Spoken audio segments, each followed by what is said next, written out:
Paz de Cristo, meus irmãos. Eu, nessa noite, quero compartilhar uma palavra com os irmãos. Hoje seria mais um dia do nosso culto, né? Falando sobre família, falando sobre passos de fé na família. E com toda essa dificuldade que nós estamos atravessando por conta desse coronavírus, e a gente não está podendo se reunir como igreja, como corpo, né? E por isso nós estamos aqui gravando esse vídeo para compartilhar com os irmãos. Vamos orar ao Senhor. Logo em seguida nós estaremos lendo a palavra. Deus, eu quero te agradecer mais uma vez pelo teu infinito amor, Senhor, pela tua infinita graça.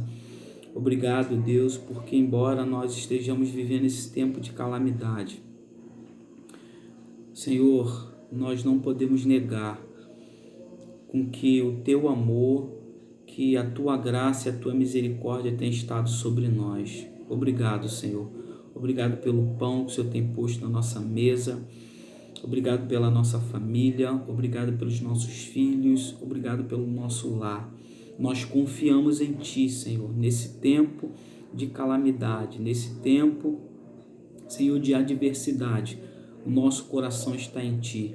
Continua nos abençoando, continua nos guardando, nos livrando do todo mal, porque nós cremos, Senhor, que Tu há de fazer, Senhor, todo esse mal passar. Tudo isso vai ser, ó Deus, equacionado. Tudo isso vai ser, em nome de Jesus, Senhor, solucionado por Ti, porque Tu és um Deus que cuida de nós.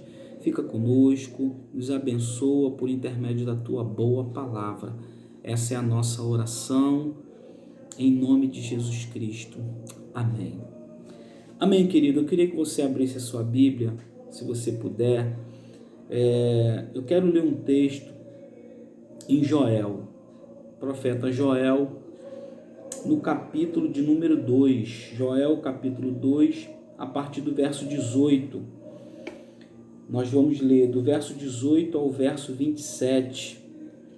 Mas o verso que eu quero me ater para compartilhar com você essa palavra é o verso de número 23. Mas eu vou ler do 18 ao 27 para que nós possamos ter uma compreensão do texto.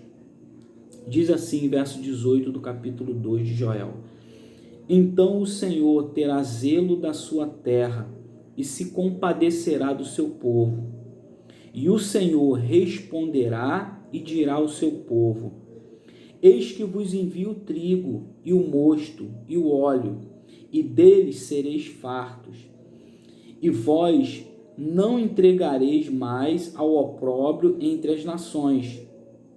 E aquele que é do norte farei partir para longe de vós, e lançá-lo-ei em uma terra seca e deserta, e a sua frente será para o mar oriental, e a sua retaguarda para o mar ocidental, e subirá o seu mau cheiro, e subirá a sua podridão, porque fez grandes coisas. Não temas, ó terra, regozija-te e alegra-te, porque o Senhor fez grandes coisas. Não temais, animais do campo, porque os pastos do deserto reverdecerão, porque o alvoredo dará o seu fruto, e a vide e a figueira darão a sua força. Verso 23. E vós, filhos de Sião, regozijar-vos-ei e alegrei-vos no Senhor, vosso Deus, porque ele vos dará ensinador de justiça, e fará descer a chuva, a temporã e a seródia, no primeiro dia do mês. E as eiras se encherão de trigo, e os lagares transbordarão de mosto e de óleo. E restituo-vos-eis os anos que foram consumidos pelo gafanhoto, e a lacusta, e o pulgão, e a uruga, e o meu grande exército que enviei contra vós. E comereis fartamente, e ficareis satisfeitos, e louvareis o nome do Senhor vosso Deus, que procedeu para convosco maravilhosamente, e o meu povo não será mais envergonhado, e vós sabereis que eu estou no meio de Israel, e que eu sou o Senhor vosso Deus, e ninguém mais. O meu povo não será mais envergonhado para sempre. Essa é uma palavra de Joel, irmãos, para um tempo de grande crise no meio da nação de Israel.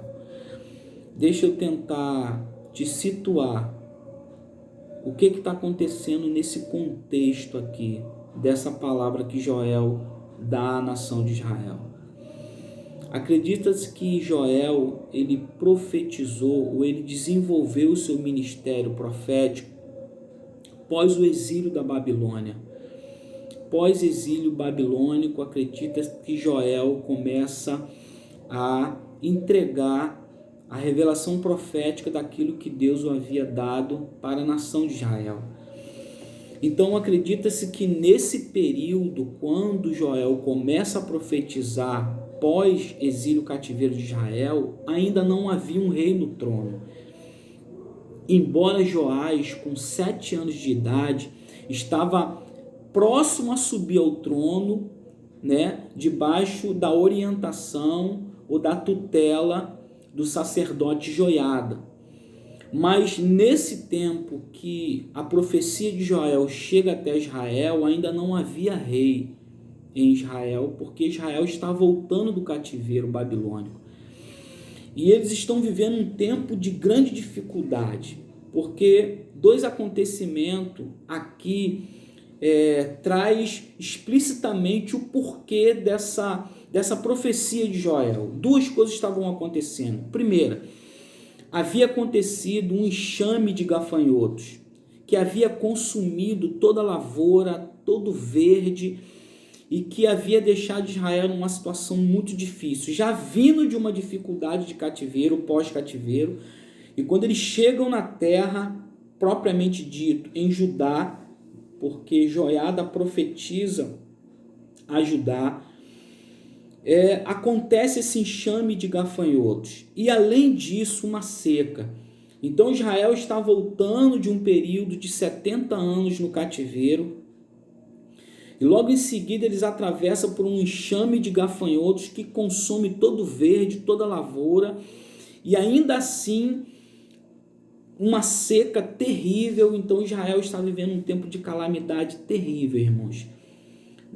E quando a gente olha para esse tempo da profecia de Joel a Israel e nós olhamos para o nosso tempo, nós vemos que realmente nós também estamos passando por um tempo de calamidade, que nós estamos passando por um tempo de recessão, que nós estamos passando por um tempo de dificuldade por conta desse coronavírus. Mas eu ainda quero falar alguma coisa sobre aquilo que nós lemos. E eu quero que você se atenha agora, já que eu te dei uma introdução, já que eu te inseri no contexto, eu quero me ater no versículo de número 23 e quero ler novamente esse versículo de número 23 que diz assim: E vós, filhos de Sião, regozijai-vos e alegrai-vos no Senhor, vosso Deus, porque Ele vos dará ensinador de justiça e fará descer a chuva, a temporã e a seródia no primeiro mês. Eu quero conversar em Deus com você nessa noite sobre esses 2 tipos de chuva que caía sobre a nação de Israel, que caía sobre os termos, que caía sobre a lavoura, que caía sobre a terra nesse tempo, que era a chuva seródia e a chuva temporã. Elas fazem alusão, irmãos. Você sabe que na Bíblia, água, ela tem um simbolismo do Espírito Santo. E essa chuva temporã, ela é uma chuva que ela caía no tempo que Israel estava plantando, no tempo que Israel estava semeando, arando a terra para começar a plantação. Deus enviava a chuva temporã. Essa chuva temporã caía para regar a terra, para que houvesse uma colheita, né, substancial. Era o prover de Deus, era a ajuda de Deus, era a cooperação de Deus com o trabalho, né, de Israel na plantação, no cultivo da terra. Então, essa chuva temporã, ela faz alusão a uma ação do Espírito Santo nesse período de plantação, nesse período de arar a terra, nesse período de preparar a terra, né, para o tempo da colheita.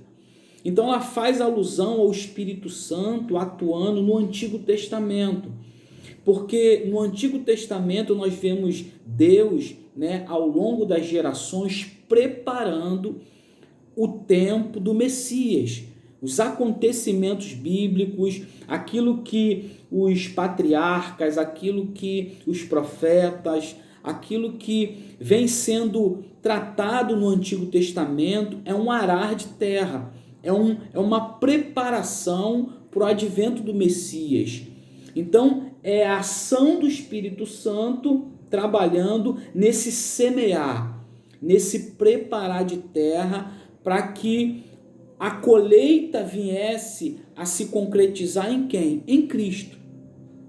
E já a chuva seródia, ela era uma chuva que caía durante a colheita.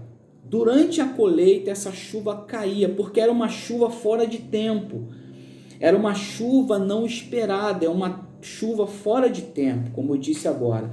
E ela faz alusão à ação do Espírito Santo nesse período que nós estamos vivendo, no período da igreja. Há 2000 anos, né, inicia-se a igreja, né, em Atos capítulo 2, é a inauguração da igreja. A igreja começa debaixo dos dons, atuando nos dons do Espírito Santo, ela começa a grande colheita. Então essa chuva seródia, ela é uma chuva que caía no período da colheita. Então, fazendo alusão à ação do Espírito Santo, é isso, o Espírito Santo, essa chuva seródia, é a ação do Espírito Santo nesse tempo da colheita da igreja, que eu e você estamos participando dela. Então, você vai me perguntar, pastor Eduardo, o que você quer dizer com isso?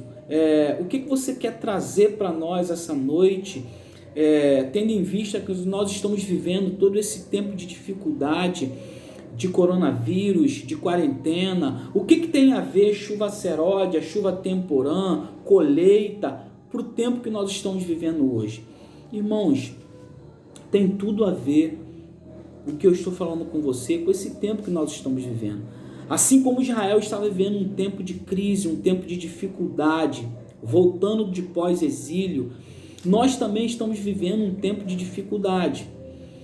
Mas o que eu quero pontuar nessa noite para você é que Deus continua derramando sobre nós a chuva seródia, a chuva que cai num tempo de colheita, e nós, como igreja, ainda estamos em tempo de colheita.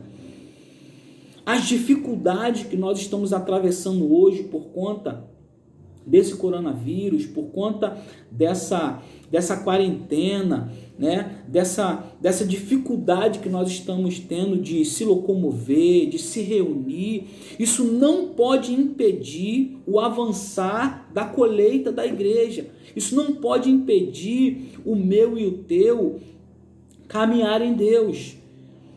Porque a chuva seródia, a chuva que cai fora de tempo para regar num tempo de colheita, ela ainda está caindo. Deus não nos abandonou. Nós estamos sim vivendo esse tempo de dificuldade, nós estamos sim vivendo esse tempo de recessão, né? Os especialistas dizem que pós esse período difícil de coronavírus e dessa pandemia, nós vamos também passar por uma recessão econômica. Muitas empresas estão já passando dificuldade. Hoje mesmo, conversando com o meu patrão, com o dono da empresa que hoje eu trabalho, eles conversando comigo, ele falando que estava tendo, na unidade lá do Ceará, ele estava tendo que dispensar algumas pessoas por conta dessa dificuldade. Então você vê que nós estamos sim, já estamos passando e ainda, infelizmente, vamos passar ainda por alguns apertos, mas eu não quero com isso estabelecer no teu coração o desespero. O que eu quero dizer para você é que assim como Deus enviou a chuva temporã e a chuva seródia, a temporã que caía no período, né, de arar a terra, no período de semeadura, também a chuva seródia que caía no período da colheita, Deus está derramando sobre nós essa chuva.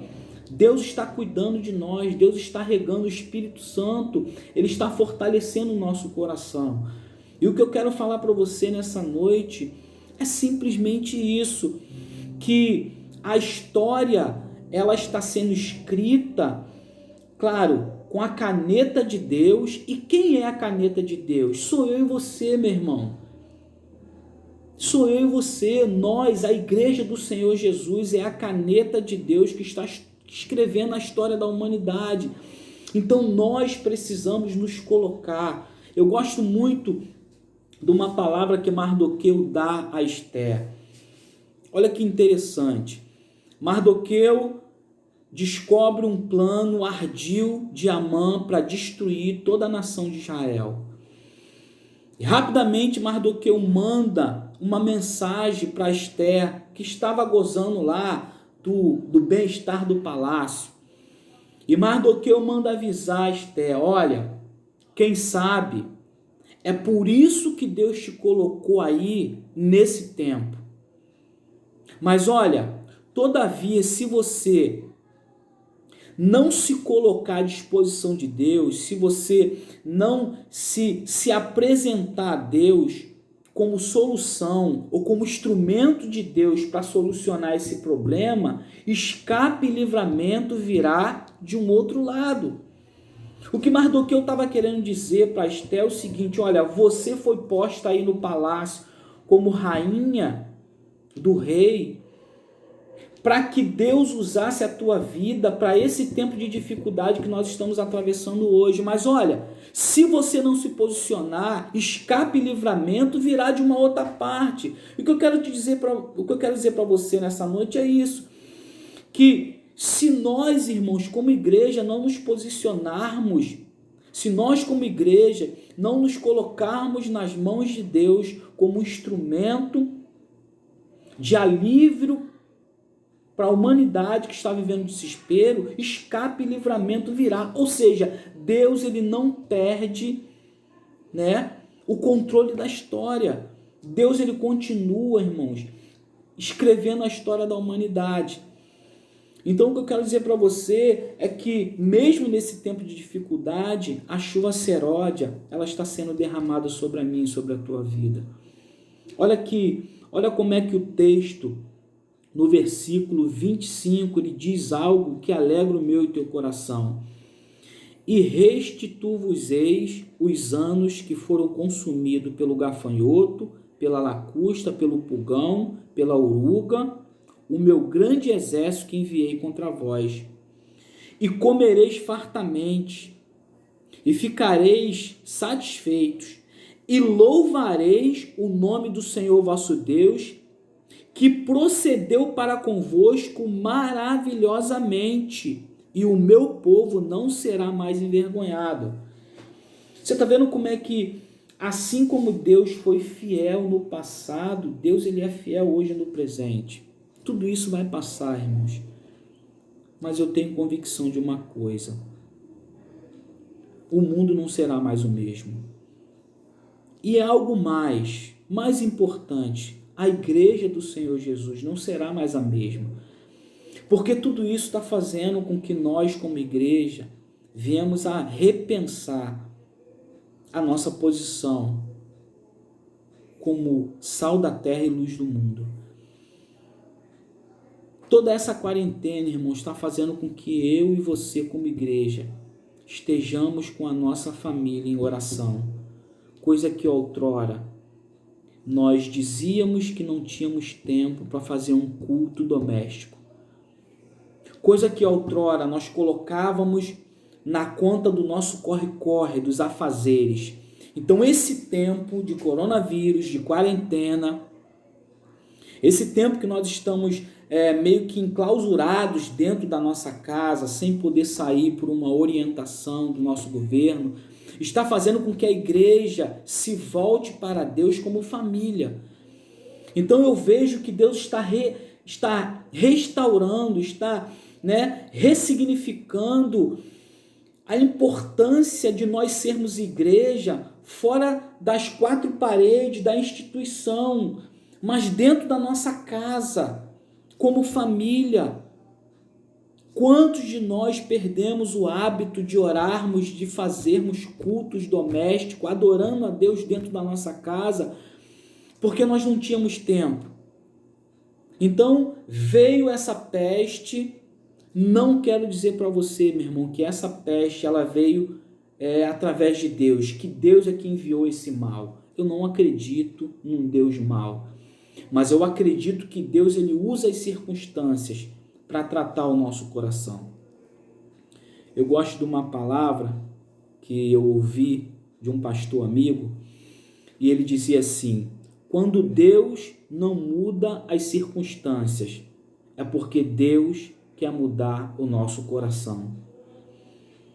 Quando nós estamos orando muito tempo por alguma coisa aqui fora, quando nós estamos clamando por alguma coisa que está nos afetando, quando nós estamos orando e clamando a Deus por alguma coisa que está nos afetando aqui fora, e o tempo passa e parece que nada acontece, parece que Deus não está se movendo ao nosso favor. Pode ser que antes de Deus mover ao nosso favor aqui fora, na verdade Deus quer tratar coisas conosco aqui dentro. Então quem sabe esse é um tempo que Deus está usando para restaurar essa base de sermos igreja dentro do nosso lar. Não uma igreja fechada em si, mas uma igreja que adora o Senhor, fora das quatro paredes da instituição, do nosso rótulo denominacional. Então eu quero te dizer que Deus está no controle, você não precisa ficar entrando nessa onda de desespero, de histeria. A chuva temporã, ela foi derramada sobre a terra no tempo que estava sendo semeada para o advento de Cristo. Passou-se a chuva temporã. Agora nós estamos vivendo como igreja o tempo da chuva seródia, o tempo da chuva que cai no período da colheita. A igreja do Senhor Jesus está há 2000 anos colhendo e nós não podemos parar por conta dessa dificuldade. Nós temos que declarar como boca profética para a humanidade que Jesus Cristo é o Senhor, que Jesus Cristo, ele é o Messias prometido pelo Pai, que Jesus Cristo é o Salvador, que Jesus Cristo, ele é o nosso libertador. Nós, como igrejas, não podemos perder essa voz profética. Que Deus te abençoe nessa noite. Que Deus possa fazer você repensar, que Deus possa trazer ao teu coração um ânimo e um acréscimo de esperança. Que Deus possa fazer com que você e eu entendamos que a chuva seródia está caindo sobre nós e que nós precisamos continuar colhendo, porque Jesus disse que os campos estão brancos e nós estamos num tempo de colheita. Não permita com que nada pare ou impeça a tua ação como igreja. Fale do amor de Deus. Não entre no desespero do mundo. Quando alguém no seu trabalho, se você está podendo trabalhar, quando alguém na sua família, quando alguém na sua vizinhança, quando um amigo, uma amiga sua, chegar com diagnóstico de desespero, não ajude ele, a disseminar mais desespero, mas seja a igreja que está recebendo a chuva serode. Você lembra do que eu disse? A chuva temporã. Água, na Bíblia, simboliza o Espírito Santo. A chuva temporã simboliza o Espírito Santo no tempo da semeadura, no tempo de arar a terra para o advento de quem? De Cristo. Porque a partir de Cristo, a igreja é instituída em Atos capítulo 2 e aí inicia-se a colheita. Então, assim como a chuva temporã caiu no tempo de preparação da terra, a chuva seródia está caindo e ela simboliza o Espírito Santo ajudando, cooperando a igreja nesse tempo de colheita. Então seja a boca de Deus, não seja a boca para disseminar mais ainda o caos, o medo, o desespero. A palavra de Deus diz que o mundo geme com dores do parto e que o mundo olha para mim e para você e ela espera a manifestação dos filhos de Deus. Se a nossa manifestação diante do mundo for uma manifestação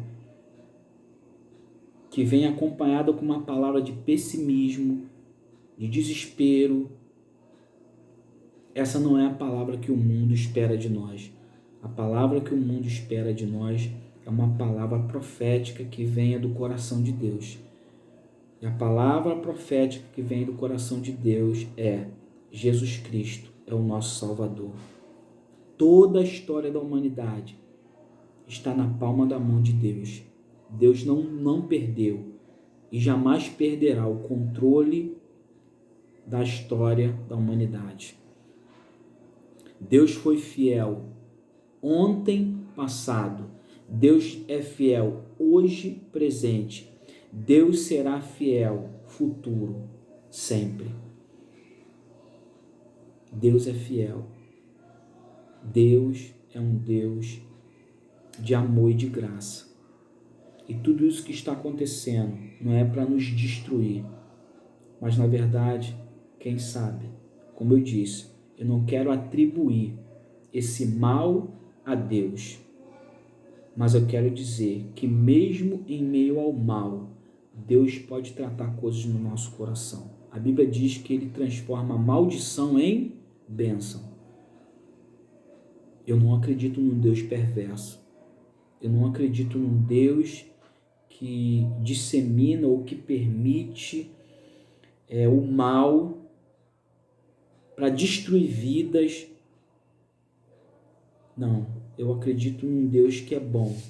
Eu acredito num Deus que é justo. Eu acredito num Deus que é misericordioso. Embora todos nós sejamos merecedores do mal, porque nós, pela nossa capacidade humana ou pela nossa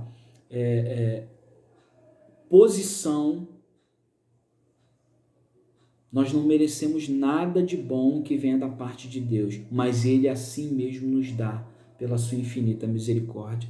E nós estamos gozando desse amor, dessa graça, dessa fidelidade, dessa benevolência de Deus.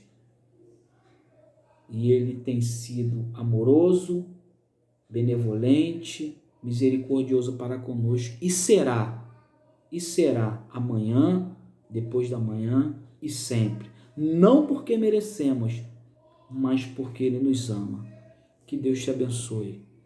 Que Deus te dê uma noite de paz, em nome de Jesus. Amém.